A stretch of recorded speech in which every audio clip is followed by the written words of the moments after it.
Assalamualaikum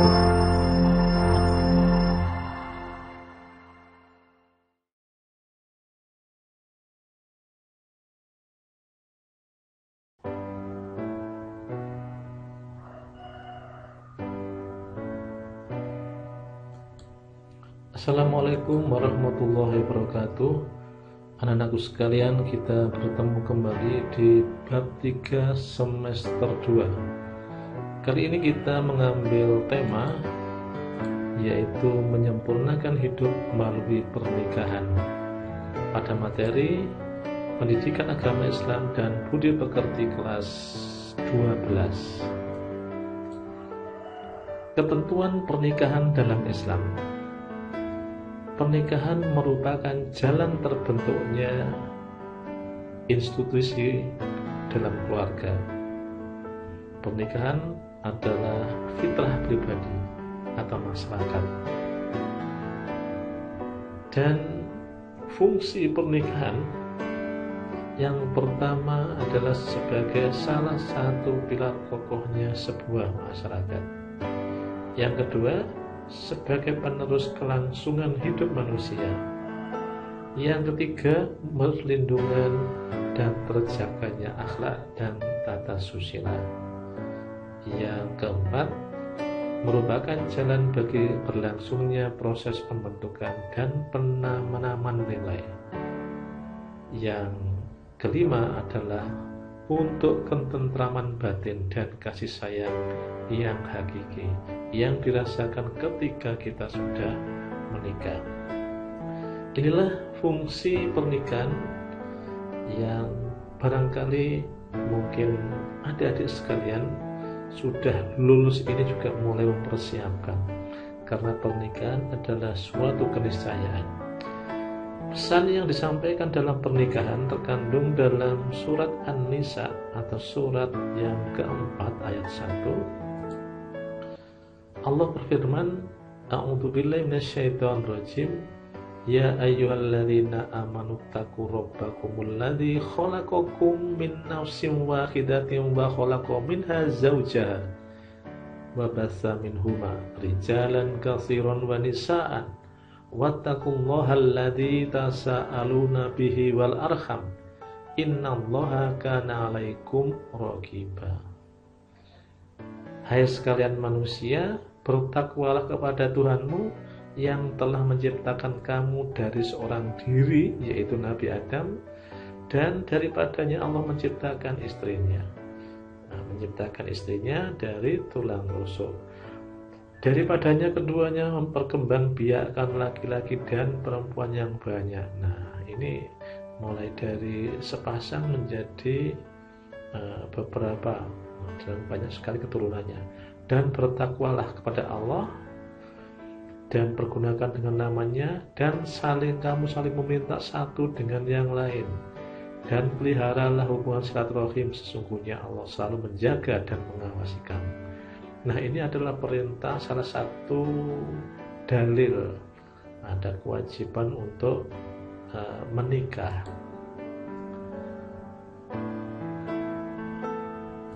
Selanjutnya, pengertian pernikahan. Anak-anakku sekalian, pernikahan yaitu akad yang menghalalkan pergaulan antara laki-laki dan perempuan yang bukan mahramnya. Yang bukan mahram adalah orang yang boleh dinikahi. Ya, kalau mahram orang yang tidak boleh dinikahi. Setelah pernikahan itu kemudian menimbulkan hak dan kewajiban masing-masing. Hak dan kewajiban suami istri. Sebagaimana Allah berfirman, "Fankihu ma tobalakum minan nisa", yaitu surat An-Nisa ayat 3, yang artinya maka nikahilah perempuan yang kamu senangi. Nah, ini adalah pengertian pernikahan. Surat An-Nisa ayat 3. Hal-hal yang penting dan perlu diperhatikan ketika kita akan menikah atau menuju pernikahan. Nah, ini penting sekali buat adik-adik sekalian, apalagi kurang beberapa bulan akan lulus ya. Yang pertama adalah kesiapan fisik dan mental. Menurut kesehatan, usianya adalah 20 sampai 25 tahun bagi wanita dan bagi pria 25 sampai 30 tahun. Kematangan mental dan kepribadian pendidikan. Ada yang berpendapat perbedaan umur minimal 5 tahun antara laki-laki dan perempuan. Ini pendapat saja ya. Ini mungkin riset ya. Dalam Islam ada faktor-faktor penting untuk memilih pasangan. Yang pertama adalah berdasarkan satu agama. Sebagaimana surat Al-Baqarah ayat 221. Nah, ini Allah berfirman, wala tankihul musyrikati hatta yu'min. Nah, sampai kelanjutan ayat ini banyak sekali. Wala tankihul musyrikati hatta yu'min. Janganlah kamu nikahi wanita-wanita musyrik hatta yu'min, sebelum mereka beriman. Sesungguhnya wanita budak yang mukmin lebih baik dari wanita musyrik, walaupun dia menarik hatimu. Dan janganlah kamu menikahkan orang-orang musyrik atau wanita-wanita dengan wanita mukmin sebelum mereka beriman. Sesungguhnya budak yang mukmin, laki-laki yang mukmin, budak itu lebih baik daripada orang yang musyrik, walaupun dia menarik hatimu. Mereka mengajak ke neraka. Orang yang tidak mukmin akan mengajak neraka, sedangkan Allah mengajak ke surga dan ampunan dengan izinnya. Allah menerangkan ayat-ayatnya kepada manusia supaya mereka mengambil pelajaran, la'allahum yatadzakkarun. Ini adalah dasarnya bahwa kita diperintahkan untuk menikah satu agama, sesama mukmin. Sebagaimana disabdakan oleh Rasulullah SAW, yaitu ketika ditanyai bagaimana memilih ya, seorang wanita dinikahi, karena 4 hal ya. Tungkihul mar'atu li arba'i, lima liha wali khasabiha wali jamaliha wali diniha ya. Seorang wanita dinikahi karena 4 hal: hartanya, kecantikannya, hartanya, keturunannya, nasabiha, kecantikannya, jamaliha, dan diniha, agamanya. Tapi yang dipilih, yang dianjurkan oleh Rasulullah SAW adalah agamanya. Karena dengan memilih agama, niscaya kamu akan beruntung. Hadis riwayat Bukhari, Muslim. Semoga anakku sekalian menjadi orang yang agamanya baik, agar menjadi pilihan. Demikian juga yang laki-laki menjadi mukmin. Hindari pasangan yang buruk. Nah, kepribadiannya. Ini adalah surat An-Nur ayat 26 ya. Kita coba lihat. Nah, ini Allah berfirman, a'udzubillahi minasyaitonir rajim, al-khabithatu lil khabithina wal khabithuna lil khabithat. Nah, dengan kelanjutan ayat, wanita-wanita yang keji adalah untuk laki-laki yang keji. Jadi wanita-wanita yang tidak baik itu adalah diperuntukkan untuk laki-laki yang tidak baik. Demikian juga sebaliknya. Sedangkan wanita-wanita yang baik adalah untuk laki-laki yang baik. Nah, makanya kita jangan sampai memilih atau dipilih orang yang buruk atau yang keji. Yang ketiga, memelihara kesucian diri dalam pergaulan. Tetap memelihara diri, sebelum menikah tetap memelihara diri. Dalam proses pemilihan pasangan pun tetap menempuh jalan kesucian. Nah, ini tetap memelihara kesucian ya sebelum ada pernikahan.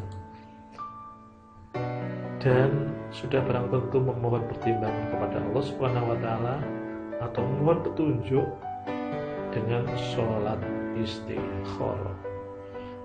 ketika ada pilihan yang sulit. Hukum pernikahan.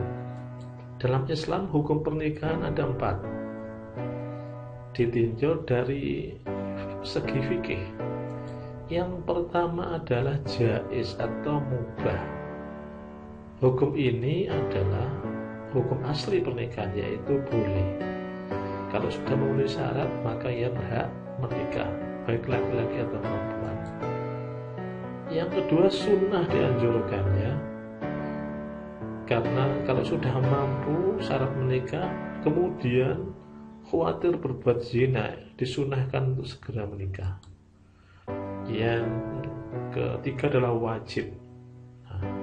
Apabila sudah dikhawatirkan terjadi perzinaan antara laki-laki dan perempuan, maka ini ya wajib segera melakukan pernikahan. Dan yang keempat adalah haram. Hukum ini karena nikahnya ada niatan yang tidak baik atau niat buruk, niat menyakiti atau niat menzalimi salah satu pasangan. Kemudian anakku yang berbahagia, yang kelima adalah tujuan pernikahan.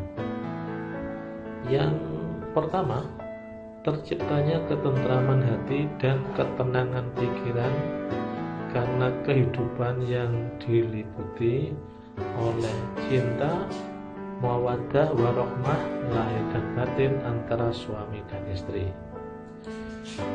Sebagaimana disebutkan dalam surat Ar-Rum atau surat yang ke-30 ayat 21. Nah, ini biasanya dicantumkan dalam undangan-undangan pernikahan, ya. Yang kedua, untuk memperoleh keturunan yang sah, melanjutkan generasi, dalam surat Asy-Syu'ara atau surat yang ke-42 ayat 11. Nah, ini nanti bisa dilihat sendiri. Yang ketiga, sebagai alat kendali bagi manusia agar tidak terjerumus ke dalam jurang kemaksiatan. Dalam surat Al-Isra ayat surat yang ke-17 ayat yang ke-32. Yang keempat, untuk mewujudkan keluarga bahagia dan sejahtera atau biasa kita kenal dengan keluarga sakinah. Ini disebutkan dalam hadis riwayat jamaah. Kemudian yang terakhir adalah memenuhi kebutuhan seksual sebagai kebutuhan manusia, tapi dengan cara yang halal, sah dan suci. Sebagaimana dalam surat Al-Baqarah 187 dan 223. Nah, ini silakan nanti dicari, bisa dibaca. Kemudian yang keenam, rukun nikah. Rukun nikah ini adalah ketika tidak memenuhi syarat ini maka nikahnya batal. Yang pertama adanya calon suami, ya, ada calon suaminya. Yang kedua ada calon istri. Nah, yang ketiga adalah wali dari perempuan. Ini adalah rukun nikah. Kalau tidak ada salah satu ini berarti tidak sah nikahnya. Wali ini ada 2. Yang pertama adalah wali nasab, yaitu wali yang berdasarkan hubungan persaudaraan, ya. Ayahnya atau pamannya, pokoknya yang ada hubungan nasabnya, ya. Nanti kita terangkan dalam materi yang lain tentang nasab, ya. Kemudian yang kedua wali hakim, yaitu wali yang berdasarkan wewenang. Artinya ketika tidak ada wali nasab ini atau saudara-saudaranya, ayahnya tidak ada dan saudara yang lain tidak ada, maka kemudian ada wali hakim, yaitu penghulu atau PPN, petugas pencatat nikah atau yang biasa dikenal dengan mudin. Nah, yang keempat adalah 2 orang saksi. Nah, ini harus ada wali dan 2 orang saksi. Dan yang paling penting, yang kelima harus ada akad atau sigot atau ijab dan qabul. Nah, inilah adalah rukun nikah yang menjadi sahnya nikah. Selanjutnya, anakku yang dirahmati Allah Subhanahu wa taala, orang-orang yang tidak boleh dinikahi, ya. Seperti saya sebutkan di awal tadi, yang pertama berdasarkan karena keturunannya, yaitu ada hubungan keturunan ibu dan seterusnya, ya. Ibu, saudara ibu dan sampai ke atas, anak perempuan dan seterusnya, ya. Artinya anak perempuan, kita mempunyai anak perempuan sebagainya. Bibi, baik dari bapak atau ibu, ya, bibi. Anak perempuan dari saudara perempuan atau saudara laki-laki. Nah, ini adalah karena keturunannya.